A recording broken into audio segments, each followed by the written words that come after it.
North কলকাতায় মাত্র 250 টাকায় খাওয়া দাওয়া সারতে আজকে চলে গেছিলাম হাতিবাগানের প্রায় 75 বছরের পুরনো নবমালঞ্চ রেস্টুরেন্ট, যেখানে আজকে ট্রাই করেছিলাম অসাধারণ কিছু খাবার। ডিটেলড ইনফরমেশন পেতে চাইলে ভিডিওটা কিন্তু শেষ পর্যন্ত দেখতে হবে।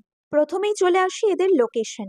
গুগলে যদি সার্চ করো তাহলে লোকেশনটা আসবে শ্রী অরবিন্দ সরণি রোড, শোভাবাজার, দর্জিপাড়া। এবার আসি একটু ডিটেলড লোকেশন। নবমালঞ্চর অপোজিট ফুটে যদি দাঁড়াও তাহলে লেফট সাইডে চলে যাবে হাতিবাগান আর রাইট সাইডে চলে যাবে শোভাবাজার। হাতিবাগানের ক্রসিং থেকে মাত্র 20-30 সেকেন্ডের রাস্তা হচ্ছে এই রেস্টুরেন্ট। এবার আসি ইন্টেরিয়র ডিজাইনে। 1950s এর এই রেস্টুরেন্ট কিন্তু আজও সেই পুরনো কেবিন কালচারকে ধরে রেখেছে। পুরনো এই ওয়াল ল্যাম্পগুলো কিন্তু আর জ্বলে না, এগুলোর জায়গা নিয়ে নিয়েছে এলইডি লাইট। কিন্তু এখনো সন্ধ্যের ভিড়টা কিন্তু চোখে পড়ে। তাই আমি আর দেরি না করে অর্ডার করেছিলাম 95 রুপিসের চিকেন আফগানি, 70 রুপিসের মিক্সড চাউমিন আর 75 রুপিসের চিলি ফিশ। চিকেন আফগানি আর কিছুই নয়, চিকেন কবিরাজির উপর একটা ভেজিটেবলসের গ্রেভি দেওয়া। যারা ফ্রাইড আইটেমস থেকে গ্রেভি আইটেম বেশি পছন্দ করো তারা এটা ট্রাই করতেই পারো। এছাড়া 70 টাকার এই মিক্সড চাউমিন দেখে আমি তো অবাক। মিক্সড চাউমিনে এগ, চিকেন আর প্রনের পাশাপাশি মেন অ্যাট্রাকশন ছিল এই boiled half egg. Mixed chowmein আমরা কম বেশি অনেক দোকান থেকেই ট্রাই করেছি,